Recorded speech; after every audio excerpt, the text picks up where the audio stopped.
All right, this is going to be the iOS SDK primer. The announcements for the week are: don't forget your iOS setup is due is due on the 4th. We've released the staff choice project already. It's Evil Hangman. David went over a little bit. Yes, you can see that I'm really not good at picking up Halloween costumes. And don't forget that next Wednesday, Tommy's doing the walkthrough. There's going to be some useful information that will be helpful for the staff choice offered today, but the bulk of it you'll get from Tommy. Tonight we're going to be going over a few of the iOS templates, and we're also going to be going over Storyboard a lot.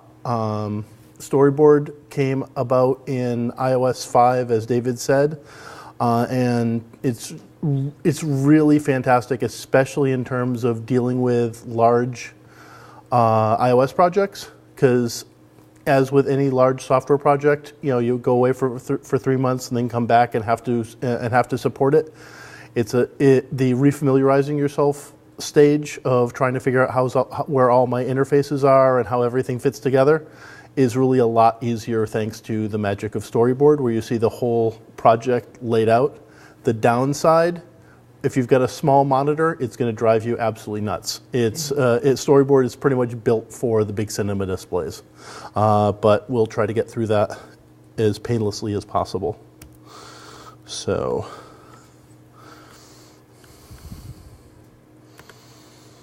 all right. So the first thing we're going to do is create a new project. Single view.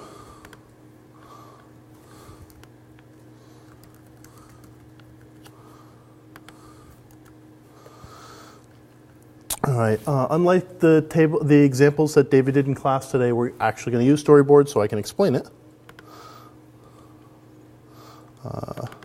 Put that in class. All right. There's a couple useful things that David sort of glossed over a little bit. Ignoring the project build stuff, we're just going to go right to the Storyboard. Let me begin this. All right.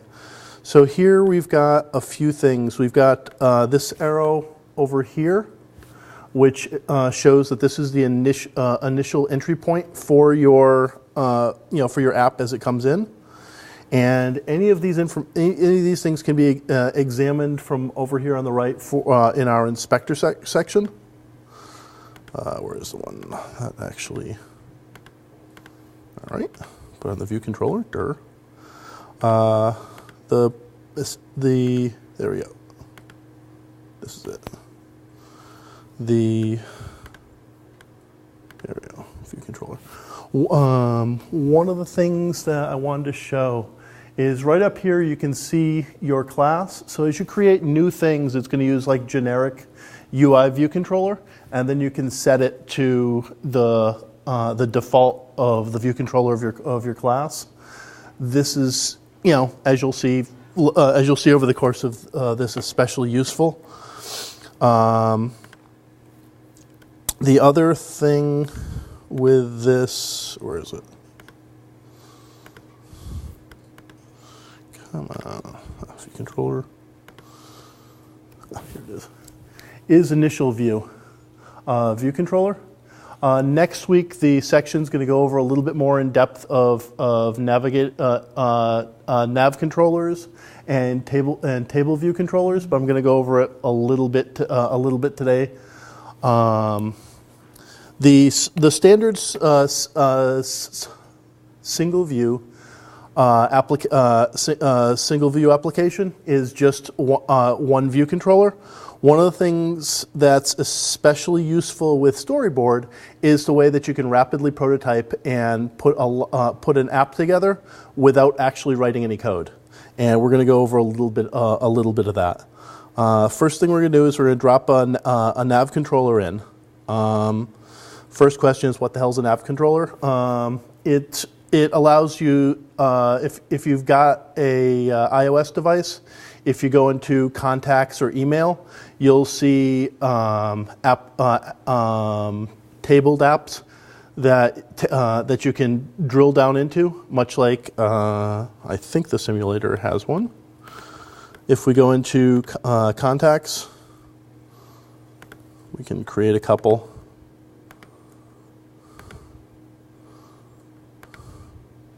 So as we drill down, a new view pops onto the stack, and then you're able to back it out. That's in a nutshell what a Nav Controller is. It's one of the more powerful facets of iOS. The ability to keep a stack of apps of view controllers, much the way you have a stack of activities in Android. But and so what we can do is make this the initial view controller, which takes it away from the default that we have. We throw away the table that's thrown in. Just slap on delete. And then we just have to connect. Now, if you're going to connect, when you're connecting elements in Storyboard, it's all control to the target. And then you can define your segues or relationships. In this case, because it's a Nav controller, we're going to define this as the root view controller. It really doesn't change anything from the initial look. It's only subsequently that we're going to see more of this. And again, let me put up the keyboard viewer so you can see. Keyboard viewer, there we go.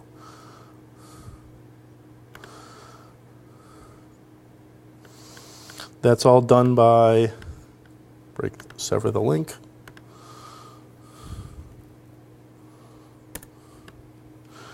By hitting Control, drag, and making the connection. Then you can slap in your UI elements. As David went over, we have some of the standards are the UI text field,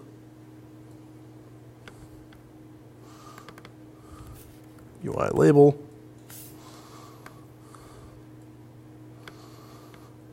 and the UI button.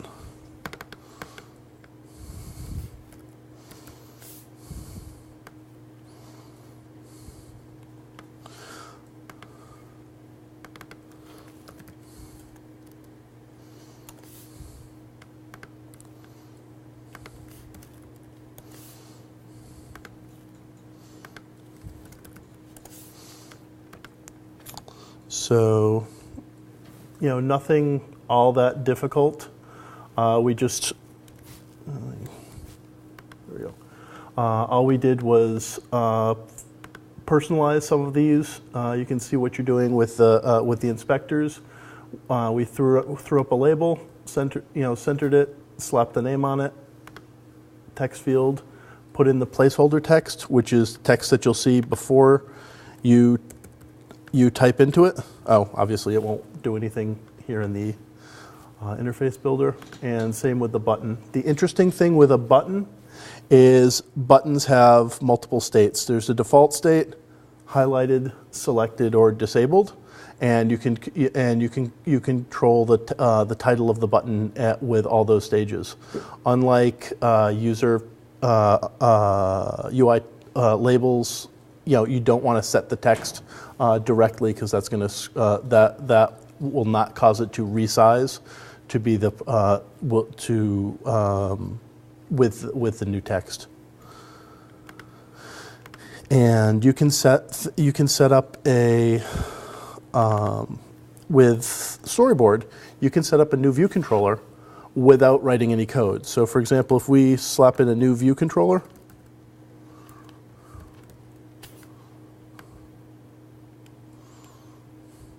put it over here, line up nicely. Yeah, this is what I was talking about, where you needed a big monitor to actually see this. Again, if you just do Control, drag, we can set up a segue from one view controller to another view controller without writing a single line of code. Here we're just going to slap on a label.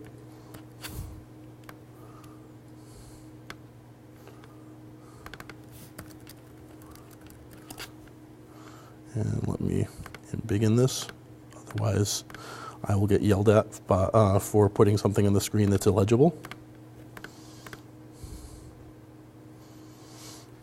And sometimes the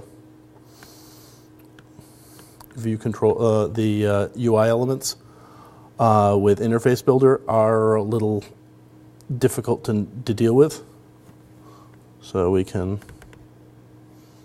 we can't even make it bigger. All right, so we'll just do it the old-fashioned way.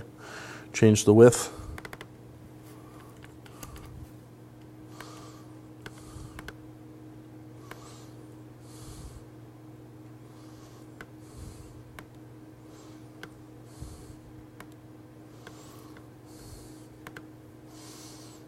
Center. Change the size. Perfect. All right. And then when we run it, we click on the button, we bounce over to the other view controller without writing anything. You get that back button for free. Yes, you get that free with the Nav Controller, which we'll be going over further in class and also in section next week. The nice thing is you can also get a number of different types of segues. And when you click on the segue itself, you can give it a specific identifier and choose what the style is. Like, for example, if we wanted to add a new button,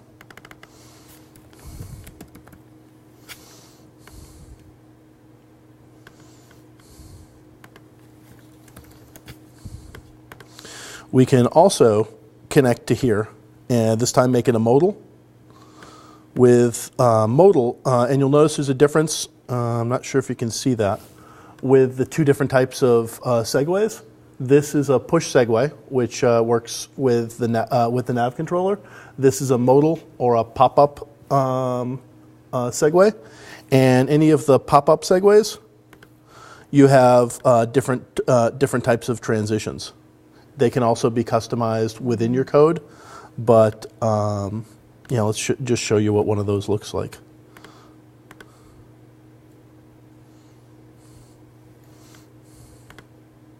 And if that wasn't clear, it slid up from the bottom. And the downside is you also have no way of getting rid of it. That's why when we look at the utility template, which we'll go over briefly after this, you define a delegate, and we'll go a little bit more into protocols. But I just wanted to show how simple it was to rapidly prototype with Storyboard. The other thing that you can do, and again, it's they're going to go more into table view controllers, later, but they changed the table view controller with the advent of Storyboard. So there's there it is. The table view controller has two ways of presenting data now. There's dynamic, or the ones that are defined in your code, or you can have static cells. And in this case, we've got one section with, where is it? Where's my?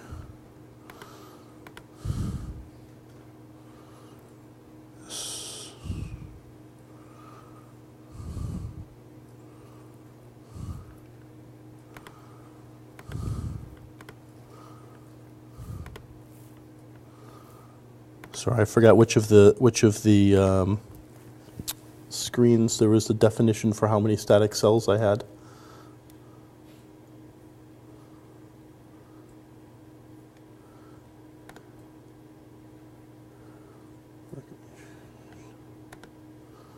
All right, well, so each of these, the default is custom. You can walk through the various standards for styles. It's all in the wonderful Apple documentation on table view controllers.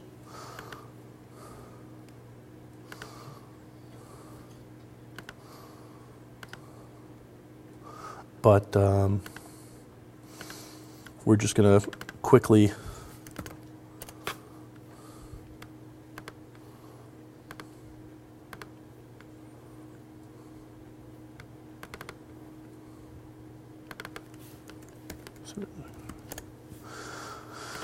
so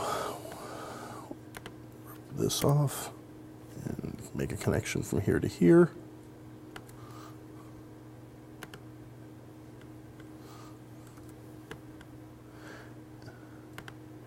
And with a static table, you don't even have to write anything to get static data. And each of the table elements, any of these rows, can also bounce to can be set up to bounce to other view controllers.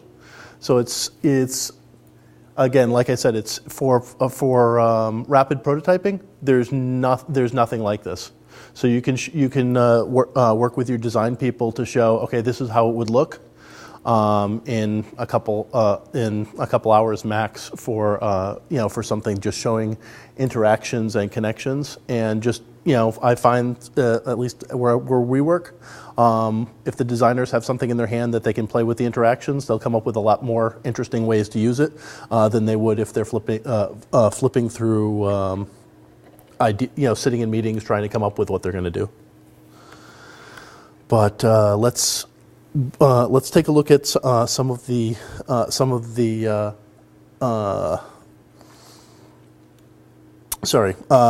there was some stuff that I wanted to show you with protocols and delegates that are going to be especially useful. So let's bounce into the pre-baked code, as David puts it. Let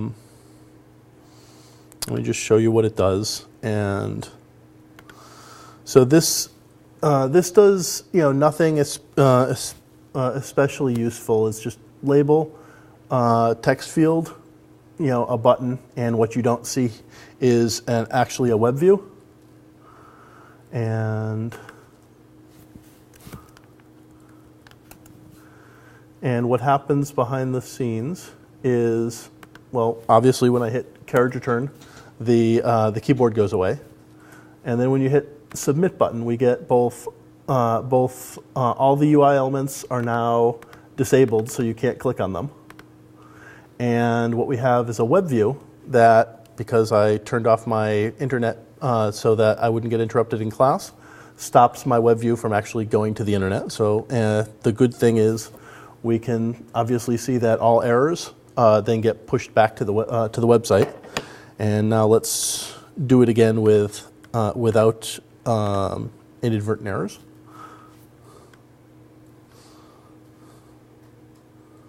All right.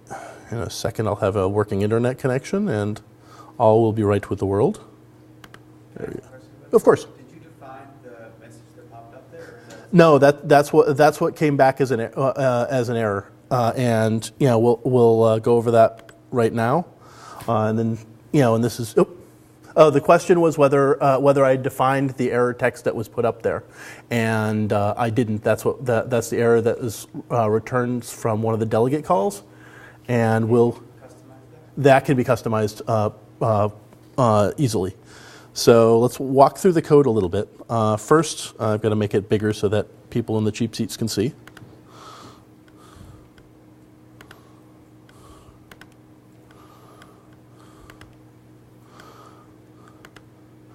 All the guts of this, there's some in the storyboard, so we'll go over this.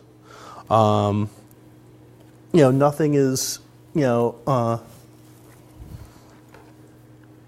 the view controller sets is much like we saw in class.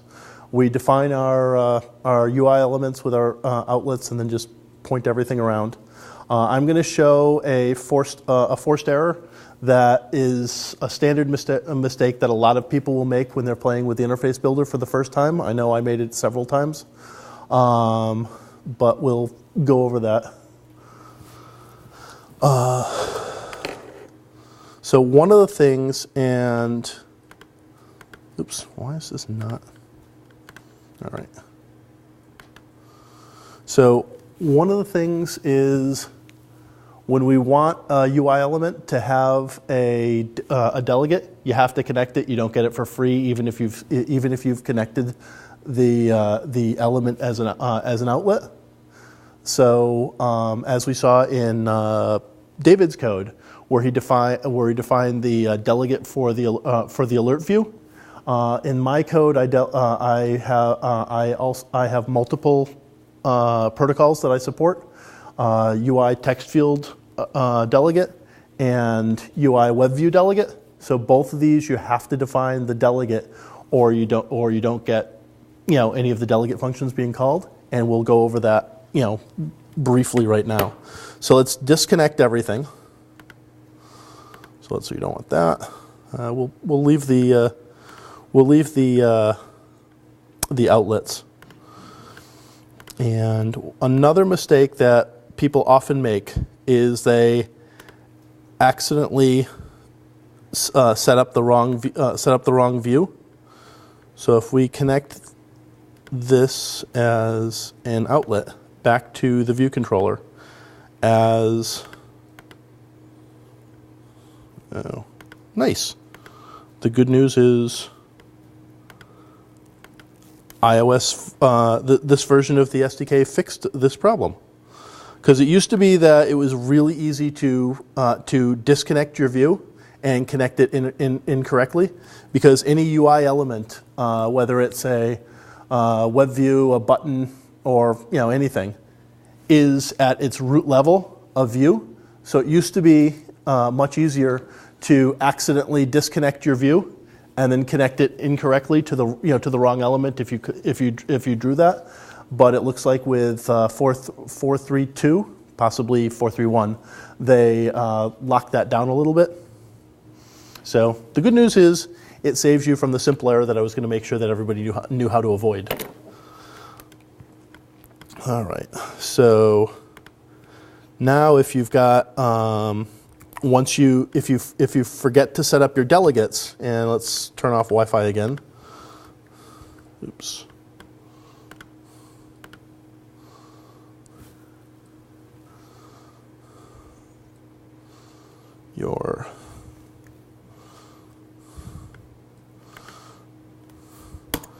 So I hit return on the keyboard, which you can't quite see.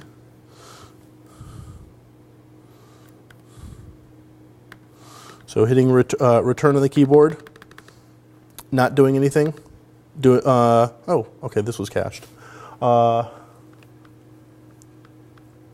the reason for that was without the delegates, obviously none of the delegate functionality will be called, and we'll see a little bit more in the source code what we did. Much like with David's code, we set up the protocols that we're going to be implementing. We defined our outlets. We defined our actions. Again, as David said, you need IB outlets for anything that's going to be connecting to that will be connecting to Interface Builder, and IB action for anything that the Interface Builder will be calling. I kind of like the naming convention for functions that are connected to button press events to actually say pressed, but that's just a convention. As David went over briefly in class, using the pragma mark gives you sections, which makes it a lot easier to find things in your code. With a 1,000-line program, there's nothing like this shortcut to jump through the files quickly and efficiently. The downside is most people, unlike probably David and myself, don't alphabetize all their methods, but that's just a level of anal retentiveness that most people don't share, I guess. One of the things that I did in this function is David talked briefly private helper functions, at the beginning by extending the interface. I added some helper methods. If they're not defined here, there's nothing stopping you from writing them in your code. One of the reasons I like to define them this way is you can leverage the IDE to hit you with warnings for your implementation if you've forgotten something that you're going to be using.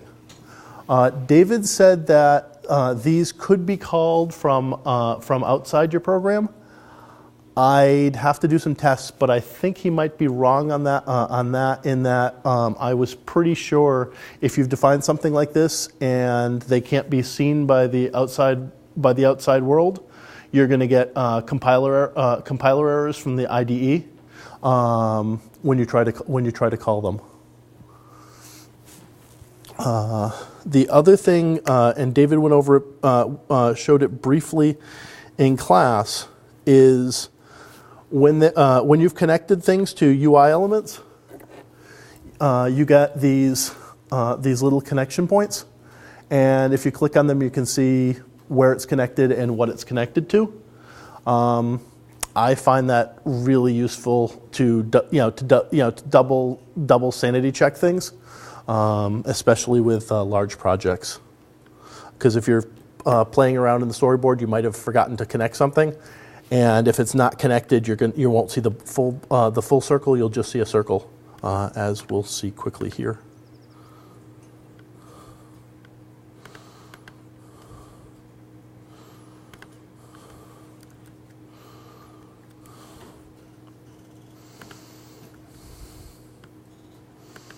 Oops, need to save it. So over here, you'll see that it's no longer connected. So it's just yet another way of sanity checking yourself and making sure that you've connected everything, as opposed to wondering why things that you expect to be working suddenly aren't. Because if they're not connected to the nib files, anytime you try to use these elements, they're going to default to nil. Obviously, you can send in any messages you want to nil. It's just obviously you also won't get the responses that you're expecting.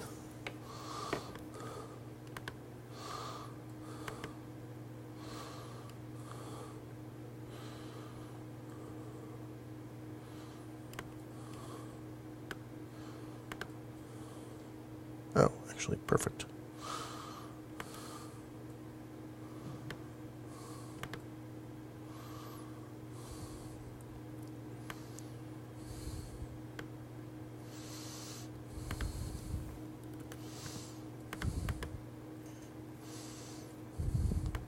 Sorry, just doing a quick reconnect of everything. And one of the things you'll notice is I reconnected the web view incorrectly, so you can override what's in view. So this should give me the error that I was going to show you earlier. It's just you can't delete the base level view, which they've protected you from.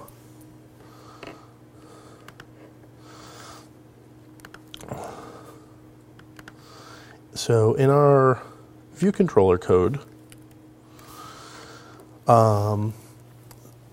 there's a couple of useful things that are gonna come in handy for your for your staff choice projects.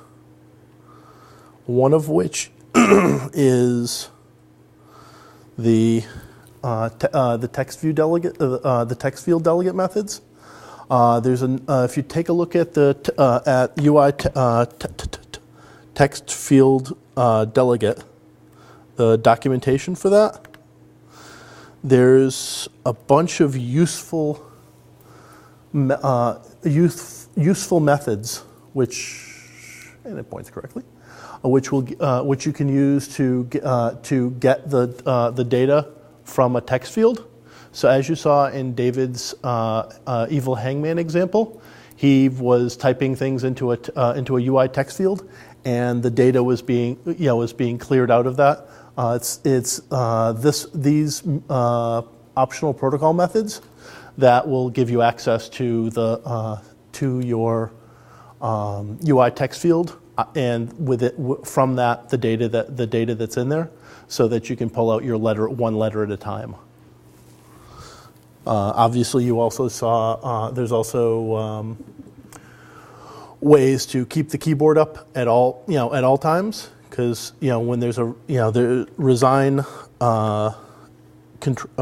first responder will get rid of the keyboard, but if you take a look at the UI responder documentation, there's also ways to make a field the first responder, which will keep the keyboard up. Tommy's going to go over more into this, but I'm a big fan of pointing things out to people to read the documentation and get up to speed on. The other thing that's useful, and this is probably going to be more useful for your student choice projects that may or may not connect to the internet, is using the network activity indicator functionality. What that gives you is the little spinner at the status bar at the top of your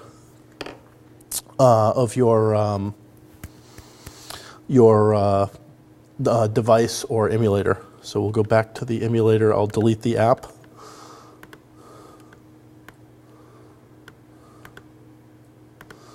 So when I run this,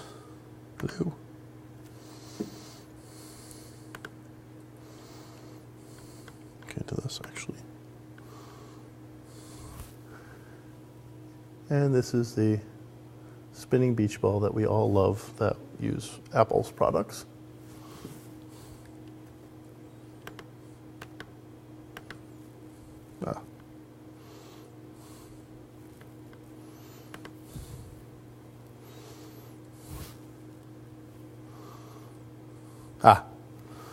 So this is the one of the things that I had done to create the forced error was connect the web view as the view, and this is much cleaner than it used to be. It used to be that the program would just crap out, and you'd have a fun time trying to figure out what it is. This is basically letting you know that the view's not what it's expecting, and this was forced by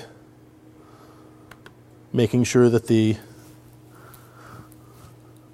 view controller has an inappropriate view, default view.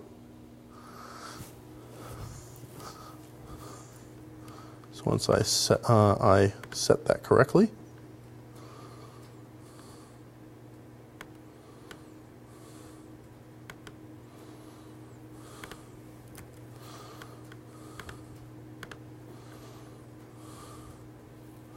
our app once again runs. And if you look at the top briefly, because Harvard has a really good network connection, there was briefly a spinner up there, and I can change the code to not turn it off to show you what I mean by using it.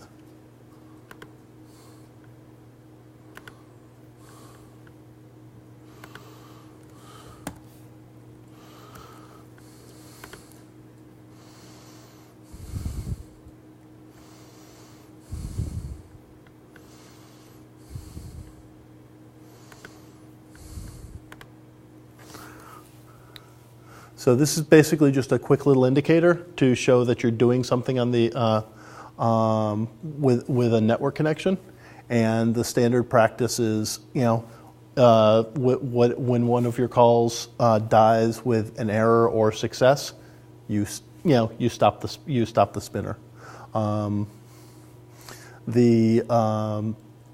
One thing that people might find with their code, and it's going to drive them, that's something that will drive you to distraction, is if your HTTP calls are synchronous rather than asynchronous, anything changing the UI elements on that thread are going to hang while that's waiting. So for example, if you set the spinner make a synchronous HTTP call, and while that's running, you're not going to see any spinners or any elements on your page changing. That's something that I spent a lot of time trying to figure out what I was doing wrong when I was doing stuff for this code beforehand. This class beforehand.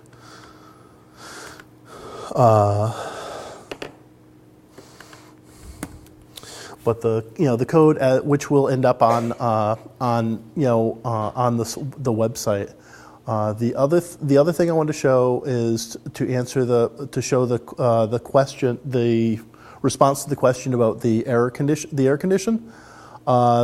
This is one of the optional. All these are optional parts of the UI WebView delegate.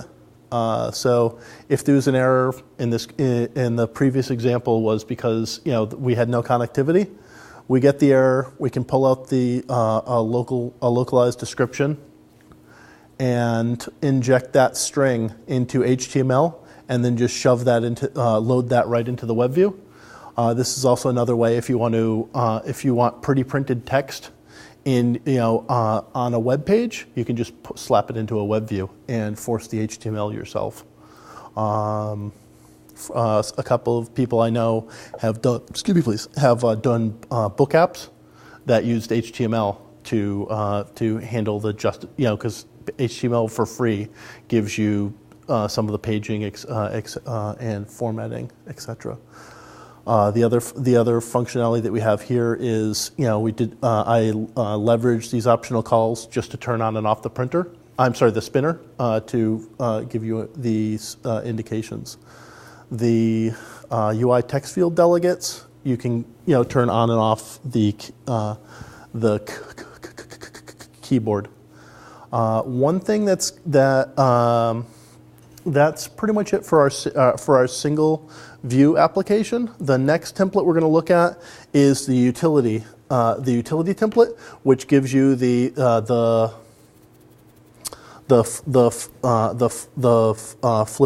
flip application. This is the one that David recommends for the Evil Hangman, and we'll in a second.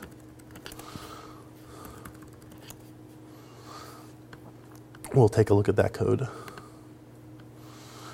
So.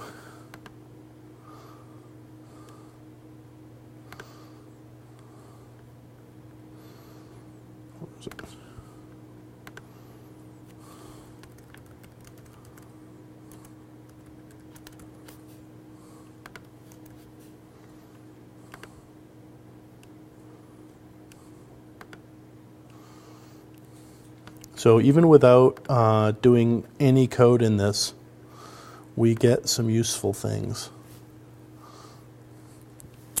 We get, as you see here, we get 2 view controllers. And as when we click on the information, it flips to give us the utility view, and done bounces us right back. The interesting stuff there, and we can take a look at the code. The flip side view controller implements the flip side controller delegate, and I wanted to show briefly how a protocol is written. This is as Apple's really good about giving you sample code that actually gives you a lot of useful information. So you define your protocol with and what happens is anyone that implements this is going to have this method that they have to call. So this is a nice way of having 2 view controllers talk to one another, so that the former will close things properly, blah blah blah. But in your programs, for example, if you had if you're working with, say, Flickr, the photo people, you can have asynchronous HTTP request methods that once they're done, are going to call back to the view controller to give the view controller a heads up to display the image that you've just downloaded. So there's lots. The delegate in the protocol is one of the most powerful things in iOS. Because anything can be a delegate of anything else, so you don't have to deal with hierarchy. All you have to do is setting things. And one thing that you can do is, in all these examples, they have one-to-one delegate, but you can have a whole NS array of delegates. So, or NS mutable array of delegates, and have a setter just add to the array, to your NS mutable array, so that when something changes, you walk down the list of all sorts of things that will update. So if you've got, for example, go back to the Flickr app. If you've got 40 little image, individual image views on the screen, using your custom image view controller, once the delegates fire, each of those could get the update to refresh themselves, and each of the things on the screen will update. Or as in David's example from class, if you have a game, you might want multiple, army men in a fighting game to all take actions and move at the same time. So, and this is pretty simple stuff. So the flip side.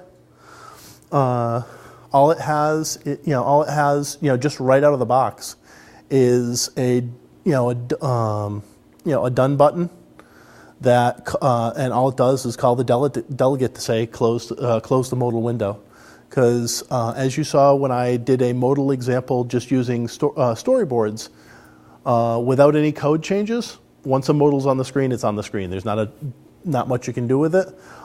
This is how you have a modal view dismiss itself.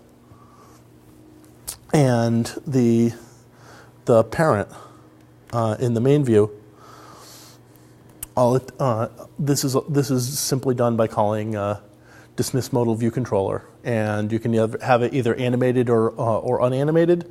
And if it's animated, whatever transition brought in the modal is reversed on the way out. Otherwise, it just instantly happens. Sometimes you might want that for, if something else is happening on the screen that's, and but for the most part, I kind of like the animated transitions. The other interesting thing here is the prepare for segue. As we saw on the storyboard, and let me pull that back up so I can show you at the.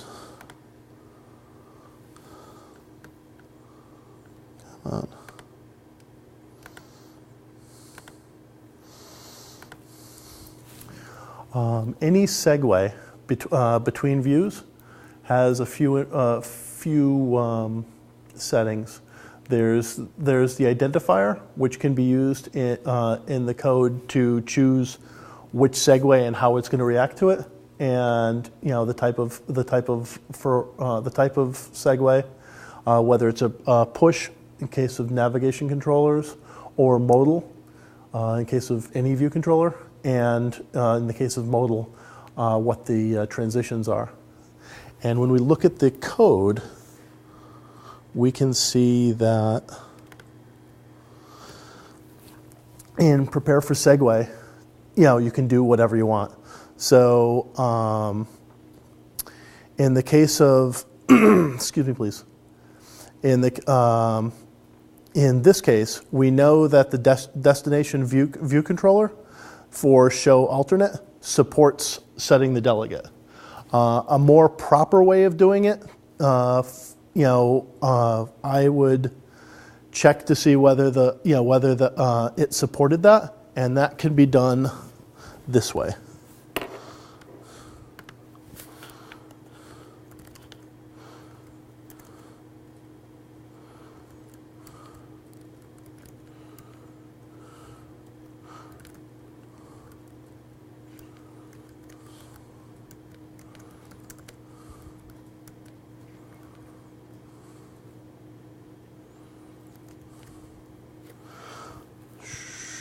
think it,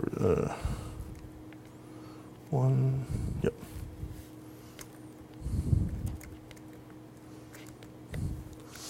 And what this does is, because it's perfectly possible that you're going to have a destination view controller that isn't the flip side view controller, and as such wouldn't have a set delegate.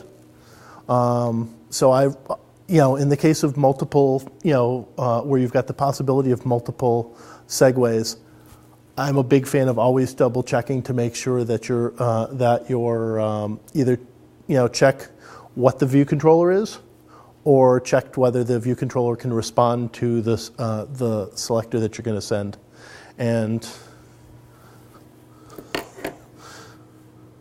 why this is a good idea, we can show you with a couple of quick steps.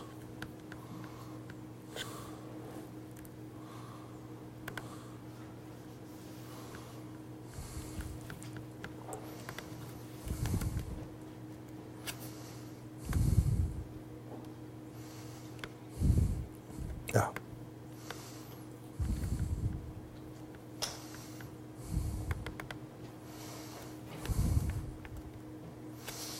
So the other interesting thing that you can do with Storyboard, I meant to show it earlier but forgot, is you can slap in tap recognizers.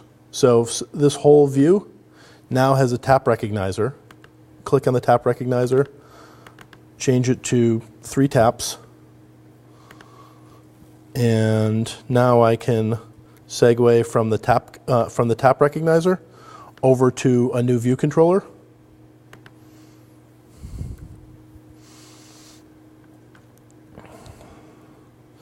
So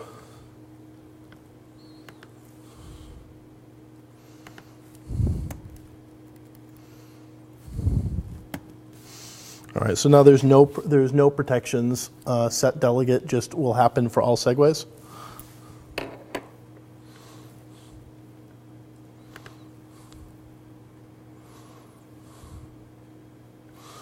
So 1, 2, 3, boom.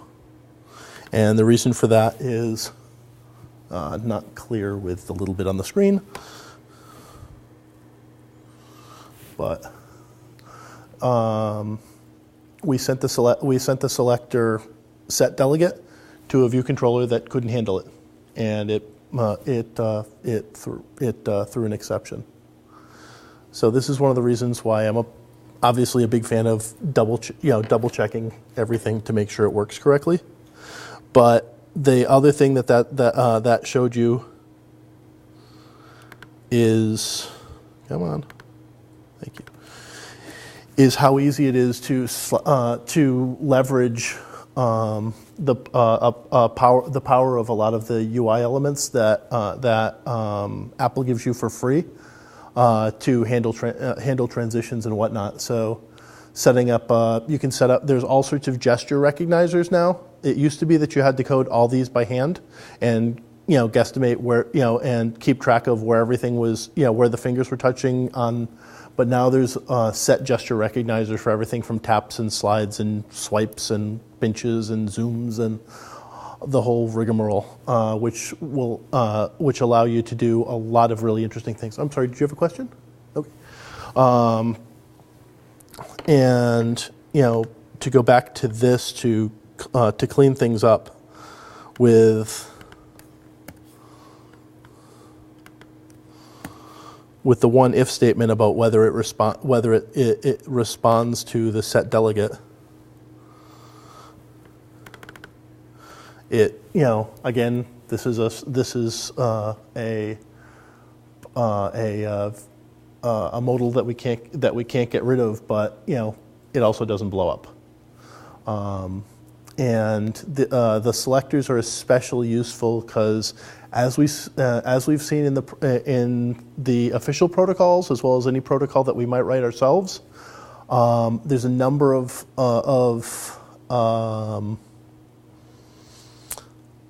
methods in protocols may prove to be optional. So you're never you're never positive that just because something is a member of your implements your protocol, you can't be sure that it will have all the optional elements. So you need to double check to make sure that they're in force.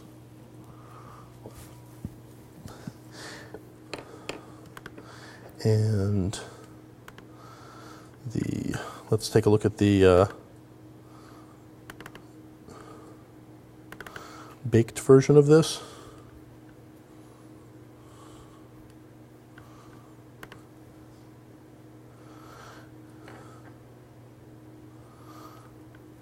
And again, it's just showing some more of the UI elements that you have. This is a text view, which is, for the most part, a scrolling label that you can put lots of static text on. You don't have the ability to have colors and whatnot the way that you would with WebView. I added another button, which I'm sure will get yelled at in the videos, of gray on gray is not as clear to see as one would hope. But when it comes up, it segues to a static table. And as I went over briefly before, any static table can be massaged to make it look exactly the way you want it with buttons or whatnot. And in our table view, where is it? There we go.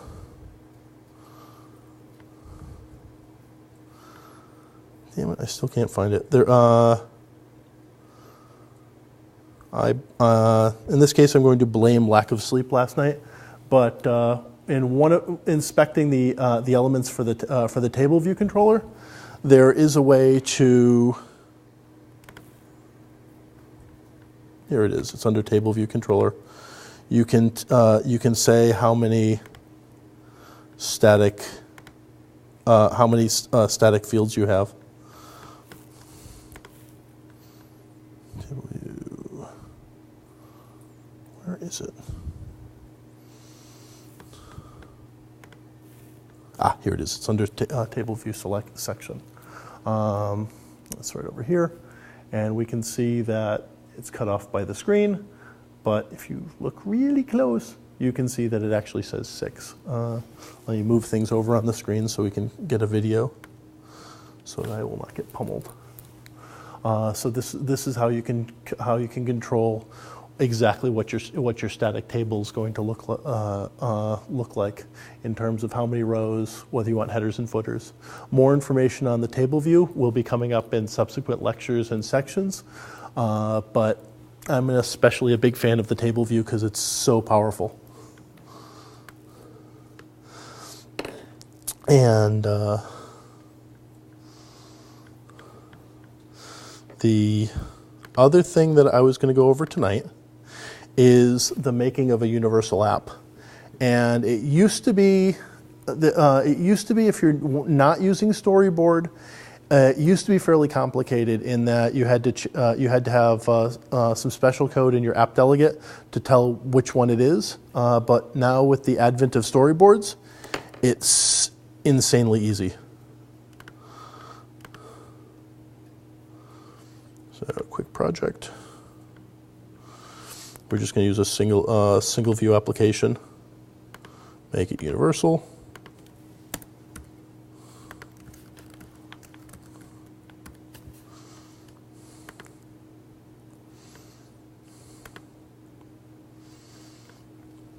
So basically, the only difference between Storyboard for a universal app is which storyboard it goes to. It's got different naming conventions, and these are defined right here in the project target as our main storyboards. There's 2, one for the iPhone and one for the iPad. And so you could conceivably open up, your let's see, the iPhone one. Set up your UI element.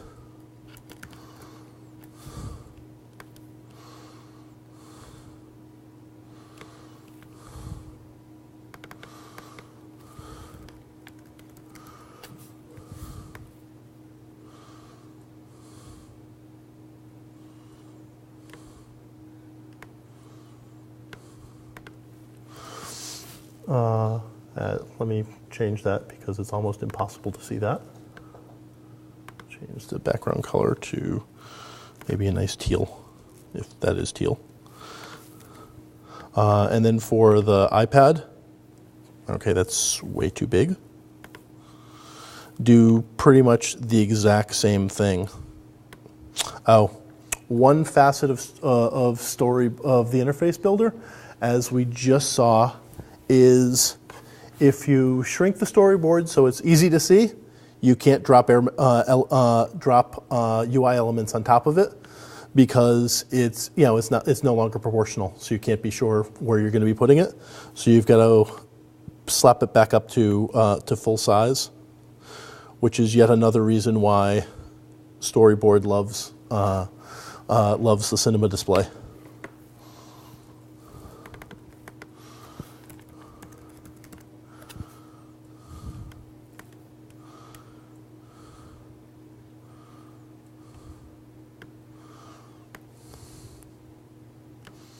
Now we just change the color here. And because they both use the same view controller, where is it?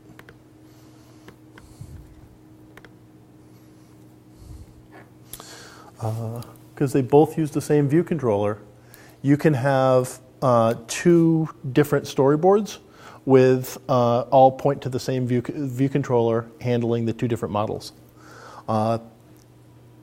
In some cases, obviously, you're going to want you may want different ones if you want different actions depending on how the data is viewed.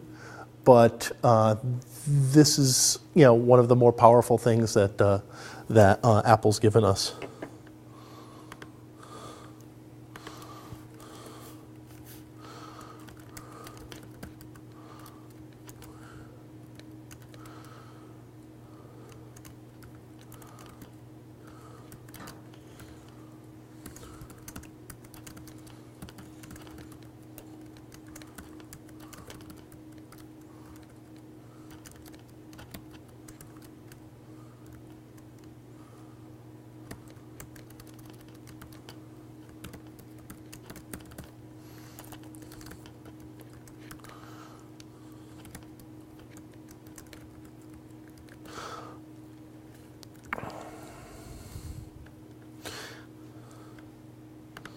So now from the view controller, hello, thank you.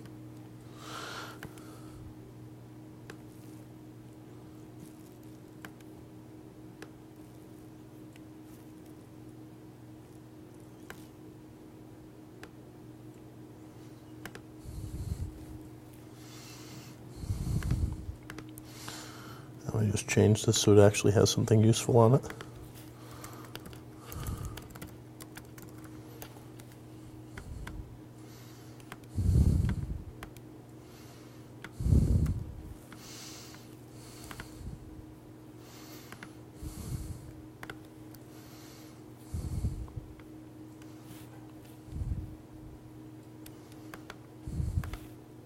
Oh, I did it backwards. Oh, they're both text fields, that's why. Yep. Oh, sorry, I thought somebody had a question. All right, so now I've got the button on there. Why did that do that twice? UI button.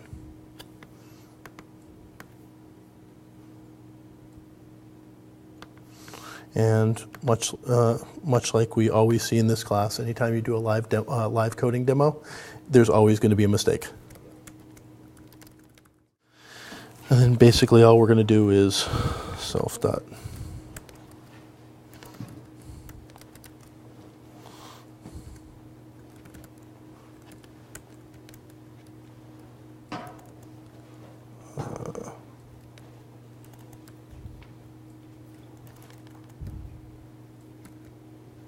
There we go, title label.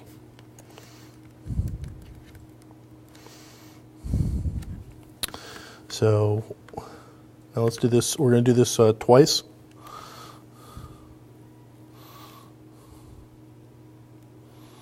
Come on. There we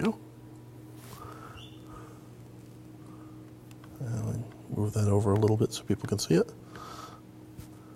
So we hit iPad press. It changes the name to iPad press. And if we run this on the iPhone,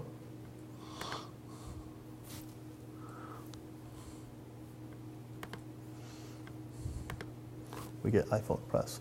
So one view controller, two different interfaces, and it took, what, 30 seconds?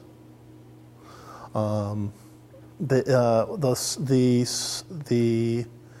coding that they put in behind the scenes is really spectacular for what it does for users. I'm sorry, for developers to free up your time and ability to do things. And if we look at what a universal app looks like without the storyboard, it's still fairly straightforward. It's just there's a little bit more going on behind the scenes. So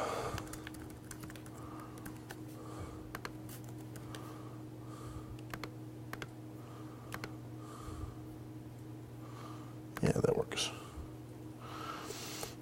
So again, we've got two nibs. We've got, where is it? It's right here. Let me begin this for you. So the app delegate, which for the most part, as David said in class, you're not going to want to touch. But what we get here is with the app delegate, which is the first place that the I'm sorry, you couldn't see this. This is the app delegate code. This is the first place that your program's going to go. As it did finish launching with options, it sets up the window to the screen, which it knows because it obviously knows whether it's an iPhone or an iPad.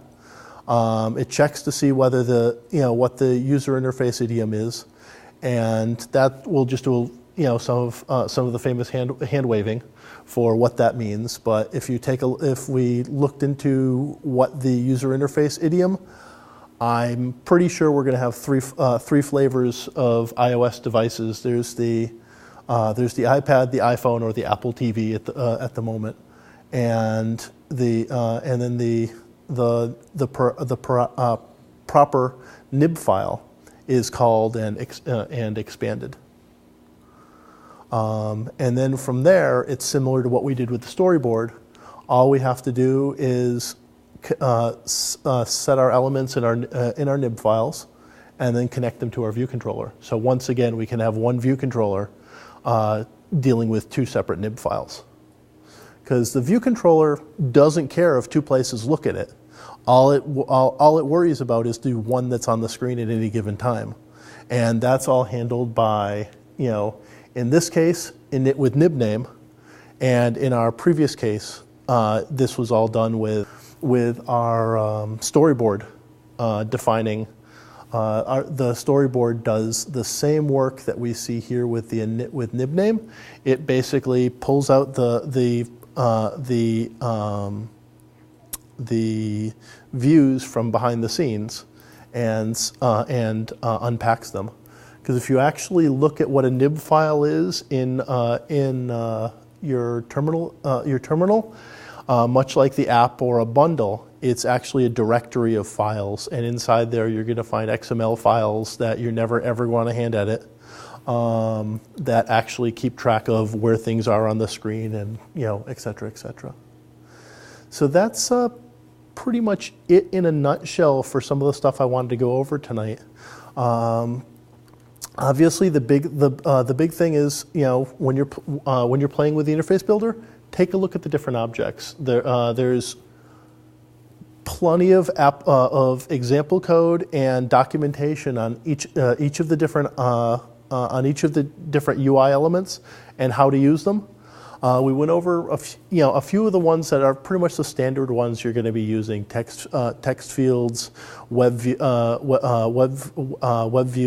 labels, buttons, text views. If you've got a big text, a big UI label, There's more for image views, which I didn't get. I'll put up in the sample code, and which is similar to what we saw with the web view putting up an image. An image view can do the same thing, except it's using either data an image you're pulling down from the internet or an image that you've got within your resource bundle. And actually, let me show you quickly one of those, just because there's a couple things that I want people to know how to do. So let me shrink this, grab an image off my keyboard, that I pulled down earlier. So if you want to drop an image into your project, just take it, drop it into the project. It'll ask you if you want to copy it. That is, unless you've got a special way that you do things at work, where all your images are from one location that's within source control, you're always going to want to copy the item in. Anything that you're going to submit for class, always copy the item in, because unfortunately, if you don't copy the item in, it doesn't go up into the zip file that you send to your grader, and the grader won't be able to compile and run your code. We mark off for that sort of thing. And then you get the image, built, into your project. I typically create a new group for images called, images or something, but that's just me being obsessive compulsive. And in your nib files, you just slap in an image view. You can resize it. There's two ways if you're resizing image views, or anything as a view. You can go to the corners and move things around, or you can explicitly set the size. So for example, if I want this to be, we'll say 150.